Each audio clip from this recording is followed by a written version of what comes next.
Assalamualaikum warahmatullahi wabarakatuh. Perkenalkan, nama saya Resa Purnamasari, NIM 1902010007, kelas RSK A1 pagi, semester 5. Baiklah, di sini saya akan menjelaskan materi dari kelompok 1, yaitu pemodelan dan simulasi sistem komputer. Sistem dan lingkungan sistem. Kemampuan analisa sistem. Kunci keberhasilan dari implementasi model. Konsep sistem. Sistem menjadi bagian yang harus dihadapi manusia sejak diciptakan. Sistem tata surya, sistem bumi, sistem alam, dan lain sebagainya. Saat ini, sistem menjadi bagian yang tidak terpisahkan untuk mencapai kemajuan strata berpikir dan strata pelaksanaannya. Komputer dibuat sesuai tata cara dan kaidah kerja otak manusia. Ada tempat simpan data, ada proses pengolahan data, dan lain sebagainya. Telaah manusia terhadap persoalan pemikiran kesisteman. Pemikiran ini sejak 1940, sistem thinking. Penelitian operasional, manajemen, scan atau analisis sistem telah menggunakan pemikiran kesisteman ini.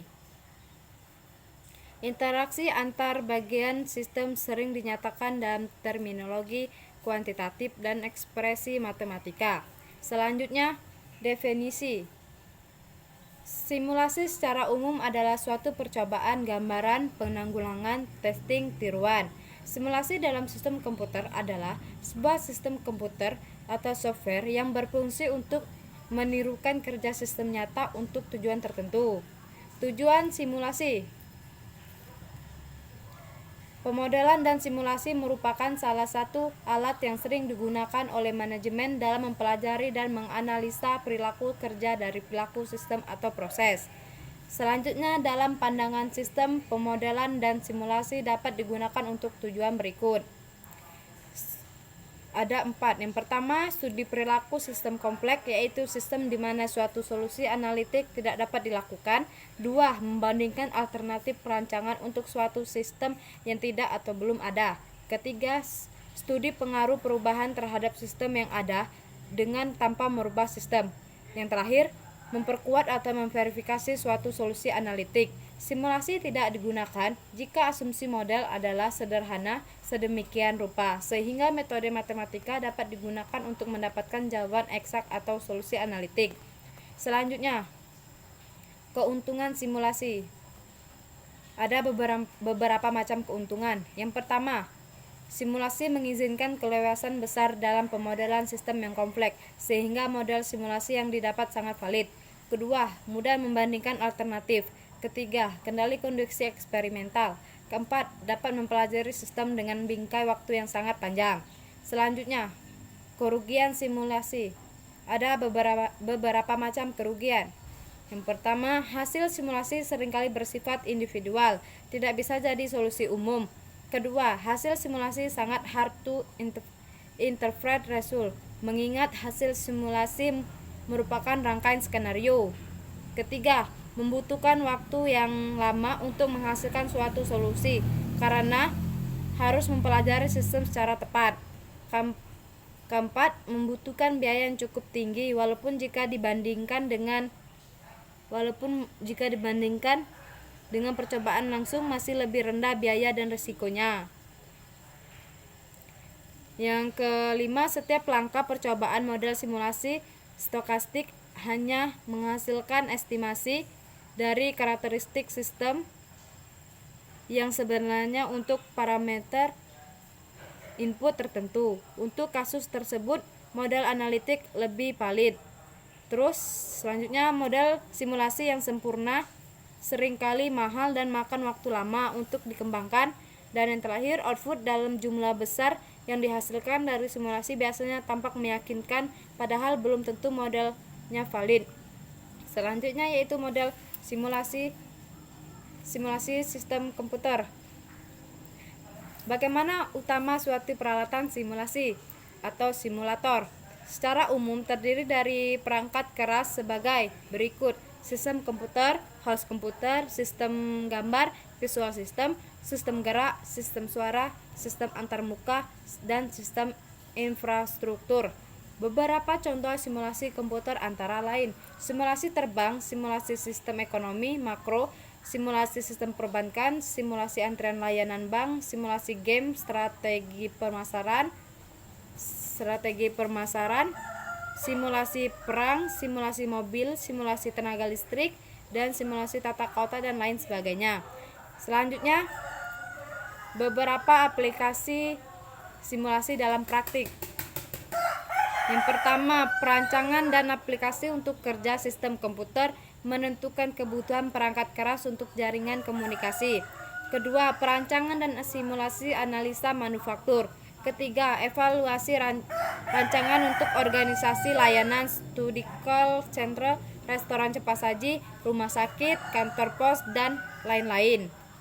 Keempat, evaluasi sistem senjata militer dan kebutuhan logistik. Kelima, perancangan dan operasi sistem transportasi. Keenam, analisa sistem ekonomi dan finansial. Ketujuh, pelatihan seseorang pilot dan pengemudi baru. Dan yang terakhir yaitu permainan untuk hiburan anak-anak dan orang dewasa.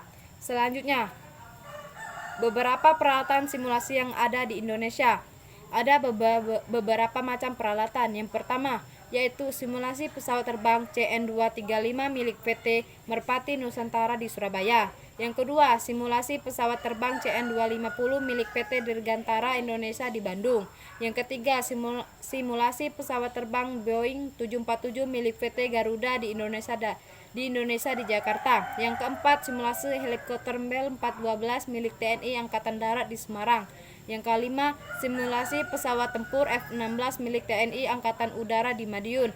Yang keenam, simulasi tenaga listrik milik PT PLN di Surabaya. Yang ketujuh, simulasi permainan Robocop di dunia fantasi. Yang kedelapan, simulasi kapal laut milik sekolah layanan di Jakarta. Dan yang terakhir yaitu simulasi ATC milik sekolah penerbangan di Curug, Tangerang. Selanjutnya, sistem dan lingkungan sistem. Ada 4 ciri sistem. Yang pertama, adanya sekumpulan elemen. Yang kedua, adanya interaksi di antara elemen tersebut. Yang ketiga, mempunyai tujuan yang hendak dicapai. Yang keempat, situasi dan kondisi yang kompleks. Beberapa definisi sistem yang ada tetap berada dalam lingkungan poin-poin di atas. Yang pertama, Blackhart 2000, sekumpulan elemen yang mempunyai fungsi bersama untuk mencapai suatu tujuan. Yang selanjutnya, Law 2004, sekelompok komponen yang beroperasi secara bersama untuk mencapai tujuan tertentu, atau sekumpulan entitas yang bertindak dan berinteraksi bersama-sama untuk memenuhi suatu tujuan akhir yang logis. Selanjutnya, sistem dan lingkungan sistem. Apa itu sistem? Contoh sistem lalu lintas, sistem politik, sistem ekonomi, sistem manufaktur, sistem layanan, dan lain sebagainya. Fokus utama dari sistem manufaktur dan layanan adalah proses material dan informasi dan SDM. Kesulitan dalam menentukan batas sistem karena banyaknya interaksi antar elemen-elemen dalam grup. Pemodel perlu pengetahuan yang cukup terhadap sistem yang akan ditelaah. Pemodel perlu pengetahuan yang cukup terhadap sistem yang akan ditelaah. Analis hanya bisa mempelajari perilaku dari sistem, tetapi tidak memodelkan bagian dari sistem itu. Model yang baik bukan semata mengambil semua bagian sistem, tetapi perlu menelaah, mengkaji, membuat prediktif dan kejadian yang mungkin. Selanjutnya, elemen dari sistem. A. Entitas dan atribut. Entitas yaitu item-item yang akan diproses oleh sistem. Proses bisa benda konkret maupun abstrak. Karakteristik khas yaitu biaya, bentuk, prioritas, kualitas, dan kondisi. Atribut yaitu segala sesuatu yang menjadi properti dari entitas. Misal yaitu kasir, entitas, skill kasir, atribut, bentuk-bentuk entitas bernyawa, tidak bernyawa, tidak dapat diraba. Yang B, aktivitas dan delay. Aktivitas yaitu kejadian yang dilakukan sistem baik langsung atau tidak dalam memproses entitas. Contoh aktivitas yaitu melayani pelanggan, memotong part, dan lain sebagainya. Delay yaitu keadaan di mana durasi proses tidak diketahui. Contoh delay, menunggu untuk dilayani di dalam situasi sistem antrian, menunggu di proses pada manufaktur. Delay akan terlihat pada saat melihat kesimpulan dari proses yang berlangsung. Aktivitas merupakan bagian dari perencanaan model. Selanjutnya yang C, sumber daya dan kontrol. Sumber daya yaitu segala sesuatu yang dapat membantu aktivitas. Contoh sumber daya, fasilitas pendukung, peralatan, personel, dan lain sebagainya. Karakteristik yaitu kapasitas, kecepatan, waktu siklus, reliabilitas. Kategori yaitu manusia, bernyawa, operator, dokter, perawat, dan lain sebagainya. Sedangkan tidak bernyawa yaitu peralatan, lantai, produksi, dan lain sebagainya. Dan tidak dapat diraba yaitu informasi, tenaga elektrik, dan lain sebagainya. Selanjutnya yang D, sumber daya dan kontrol. Kontrol mengatur bagaimana, kapan, dan di mana aktivitas dilaksanakan. Pada tingkat tinggi, penjadwalan, perencanaan, dan kebijaksanaan. Pada tingkat rendah yaitu pengendalian dalam bentuk prosedur tertulis dan logika. Pada semua level, pengendalian menyediakan informasi dan logika keputusan bagaimana sistem dioperasikan. Selanjutnya, variabel sistem. Variabel keputusan ada dua, yaitu variabel yang independen atau tidak tergantung. Yang kedua, perubahan nilai akan memberi efek perilaku dari sistem. Selanjutnya, variabel respon.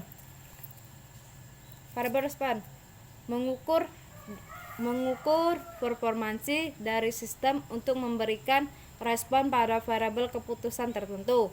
Contohnya, jumlah entitas yang diproses untuk waktu tertentu. Rata-rata menggunakan variabel sistem.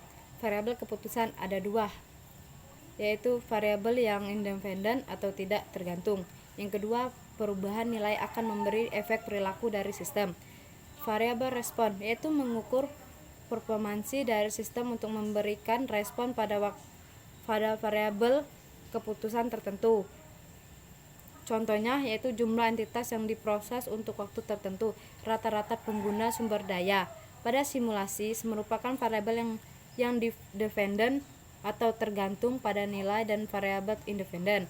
Eksperimen tidak dapat memanipulasi variabel dependen atau variabel keputusan. Selanjutnya, variabel state, variabel yang menandai status dari sistem pada saat tertentu. Yang kedua, merupakan variabel dependen seperti variabel respon, di mana tergantung pada variabel independen. Yang selanjutnya, sering tidak diketahui pada saat perubahan sehingga tidak dapat langsung dikontrol seperti pada variabel keputusan. Pendekatan sistem berkaitan dengan bagaimana masing-masing unsur berhubungan satu dengan lainnya menjadi satu kesatuan. Pendekatan integratif desain sistem. Selanjutnya, inilah adalah tabel-tabel variabel sistem seperti ini. Selanjutnya yaitu model dari sistem. Konsep model yaitu proses penggambaran operasi sistem nyata. Selanjutnya yaitu model dari sistem. Konsep model yaitu proses penggambaran operasi sistem nyata untuk menjelaskan atau menunjukkan relasi-relasi penting yang terlibat. Sistem nyata biasanya kompleks, perlu simplifikasi dari problematika yang ada. 4 karakteristik model. 1. Punya tingkat generalisasi yang tinggi. 2. Punya mekanisme yang transparan. 3. Punya potensi untuk dikembangkan. 4. Punya kepekaan terhadap perubahan asumsi. Selanjutnya yaitu model dari sistem. Jenis-jenis model.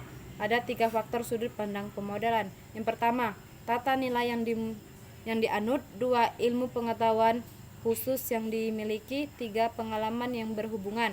Jenis-jenis model simbolik ada 4, yaitu model stokastik, model deterministik, model statis, model dinamis.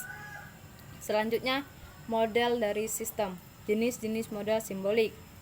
Model stokastik yaitu mencakup distribusi kemungkinan untuk input dan memberikan serangkaian nilai dari sekurang-kurangnya satu variabel output dengan probabilitas yang berkaitan pada setiap nilai. Contohnya, waktu kedatangan pelanggan, waktu antrian pelanggan. Model deterministik, model yang dipergunakan untuk memecahkan suatu persoalan dalam situasi yang pasti. Contoh, proses kimia, peta, dan lain sebagainya. Selanjutnya yaitu jenis-jenis model. Model statis yaitu berhubungan dengan keadaan sistem pada suatu saat, tidak mempertimbangkan perubahan waktu, biasanya hanya melibatkan pembangkitan bir random untuk simulasi. Contohnya, penganggaran keuangan unit, penentuan jumlah persediaan gudang, dan lain sebagainya. Model dinamis yaitu berkaitan dengan keadaan sistem pada waktu berkelanjutan, mengandungkan proses perubahan setiap saat akibat suatu aktivitas. Contohnya, simulasi layanan perbankan yang dibuka dari jam 8 sampai jam 3. Selanjutnya, kapan simulasi digunakan? Suatu keputusan operasional sedang dibuat, proses yang sedang dianalisa mudah digambarkan dan berulang, terus peristiwa dan aktivitas memperlihatkan beberapa interdependensi dan variabilitas, terus biaya berdampak pada keputusan dan lebih besar, terus ongkos daripada melakukan simulasi. Beban yang diberikan untuk mengadakan percobaan pada sistem nyata lebih besar dibandingkan memberi beban kepada dilakukannya simulasi. Selanjutnya, kapan simulasi tidak digunakan? Yaitu permasalahan bisa diselesaikan dengan penyelesaian analisis. 2. Permasalahan bisa diselesaikan dengan akal sehat. Terus permasalahan lebih mudah jika dilakukan dengan eksperimen langsung. Terus biaya-biaya yang akan digunakan melebihi anggaran yang ada. Terus perilaku sistem ekstrem, kompleks atau tidak dapat didefinisikan. Terus ekspektasi terhadap persoalan tidak dapat dinalar. Terus sumber daya dan waktu tidak tersedia. Terus jika perilaku sistem sangat kompleks atau tidak bisa digambarkan. Selanjutnya, hubungan sistem dan model simulasi. Yang pertama, keberhasilan simulasi ditentukan oleh bagaimana menghasilkan model yang baik. Ciri model yang baik dicirikan oleh keterwakilan dan pengetahuan analis dalam mempelajari sistem. Contohnya, simulasi kebakaran oleh tim pemadam kebakaran dibuat kondisi model yang mewakili sistem nyata. Simulasi yang baik membutuhkan building model yang baik. Model yang baik akan dihasilkan melalui pengamatan sistem yang cermat dan komprehensif. Itulah video yang dapat saya jelaskan. Lebih dan kurangnya saya mohon maaf. Kepada Allah saya mohon ampun. Saya akhiri, wabillahi taufiq walhidayah. Wassalamualaikum warahmatullahi wabarakatuh.